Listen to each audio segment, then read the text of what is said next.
राज्यों में कांग्रेस की हार के बाद हरियाणा के डिप्टी सीएम दुष्यंत चौटाला ने हुड्डा, सैलजा और सुरजेवाला पर जोरदार कटाक्ष किया है। सोनीपत में कई गांव के दौरे पर पहुंचे दुष्यंत चौटाला ने कहा कि हरियाणा में कांग्रेस के 3 प्रमुख नेता हैं। एक भूपेंद्र सिंह हुड्डा, जिन्हें राजस्थान का प्रभारी बना गया था, दूसरी कुमारी शैलजा जो छत्तीसगढ़ की प्रभारी थीं, और तीसरे रणदीप सुरजेवाला, जिन्हें मध्य प्रदेश का प्रभारी बनाया गया था। लेकिन ये तीनों नेता अपने अपने प्रदेशों में कांग्रेस को हरा कर लाए हैं। इसीलिए अब दूसरों पर सवाल उठाने से पहले कांग्रेस के हाईकमान को सोचने की जरूरत है। मैं एक फैक्ट तो आपको बता दूं, कांग्रेस के 3 नेता हैं, भूपेंद्र हुड्डा जी, कुमारी शैलजा जी, रणदीप सुरजेवाला जी। तीनों एक प्रदेश के प्रभारी थे और तीनों कांग्रेस को हरा के लाए हैं। मुझे लगता है कांग्रेस को अपनी लीडरशिप पर रीथिंक करना चाहिए कि ऐसे लोगों को जिम्मेवारी दी जिनने आई हुई सरकार भी खो दी और बनी हुई सरकार भी खो दी। उधर भाजपा जजपा के गठबंधन टूटने की चर्चाओं और भाजपा नेताओं के बयानों पर भी दुष्यंत चौटाला ने अपनी प्रतिक्रिया दी।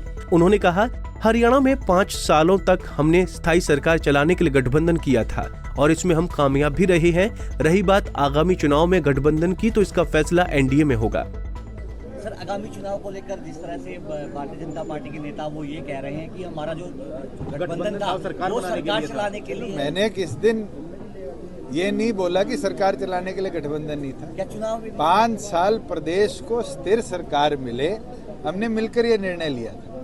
आगे तो पार्टियां फैसला करेंगी बैठ के कि आगे का भविष्य क्या होगा, और मुझे लगता है ये फैसला एनडीए में होगा। लोकसभा चुनाव में हो या विधानसभा चुनाव में हो, कैसे गतिविधि आगे की बढ़ेगी। आज के दिन हमारे गवर्नमेंट फंक्शनिंग के अंदर तो कोई गतिरोध नहीं है और प्रदेश को हम आगे लेकर गए। अगर 44% जीएसटी की ग्रोथ नवंबर के महीने में आई है, ये मुझे लगता है सरकार की पॉजिटिव सोच की वजह से है कि हमारे टैक्स पेयर्स ने भी पूरी ईमानदारी के साथ प्रदेश की तरक्की में हिस्सेदारी दी। इस मौके पर पत्रकारों द्वारा 5100 रुपए पेंशन और किसानों का मुद्दा भी उठाया, जिस पर जवाब देते हुए दुष्यंत ने हुड्डा पिता पुत्र को घेर लिया। उन्होंने कहा कि बाबू बेटे की सरकार में किसानों और मजदूरों पर गोलियां चलाई गई थी, जबकि उनकी सरकार में कोई हिंसक घटना नहीं हुई।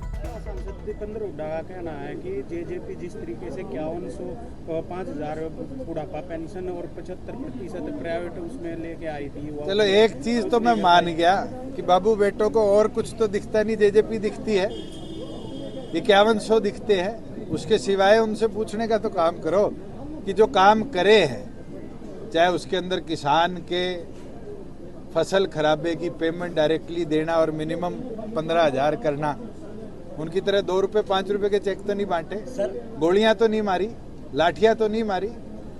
वो दौर भी हमें याद है भूपेंद्र हुड्डा की शासन का, जब हीरो होंडा में भी गोलियां चली थी, मारुति में भी बंदा मरा था, मास्टरनी भी उनके घर के आगे मरी थी, किसान को भी गोली से मारा था। मुझे लगता है 4.25 साल के शासन में तो ऐसी कोई घटना नहीं हुई। किसान आंदोलन जैसे घटनाक्रम के बाद भी प्रदेश में कोई हिंसक घटना नहीं हुई।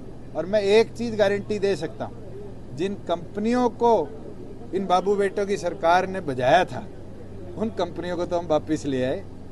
इनको तो थैंक यू करना चाहिए कि खरखोदा बसा दिया, नहीं तो इस सोनीपत को उजाड़नीय वो लोग थे, अपना बोलते थे और इस सोनीपत को खोखला करते थे।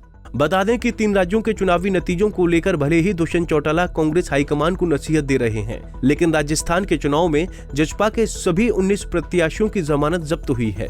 हालांकि राजस्थान की हार को भी दुष्यंत चौटाला अपनी जीत बता रहे हैं और उनका कहना है कि हमारी पार्टी नई थी, संगठन नहीं था, फिर भी हम 60,000 वोट हासिल किए हैं। सोनीपत से सन्नी मलिक, पंजाब केसरी टीवी। हमसे जुड़े रहने के लिए हमारे YouTube चैनल को सब्सक्राइब करें और नई वीडियो की नोटिफिकेशन के लिए बेल आइकॉन को दबाएं। अगर आप ये वीडियो Facebook पर देख रहे हैं तो लाइक जरूर करें और ज्यादा से ज्यादा शेयर करें। धन्यवाद।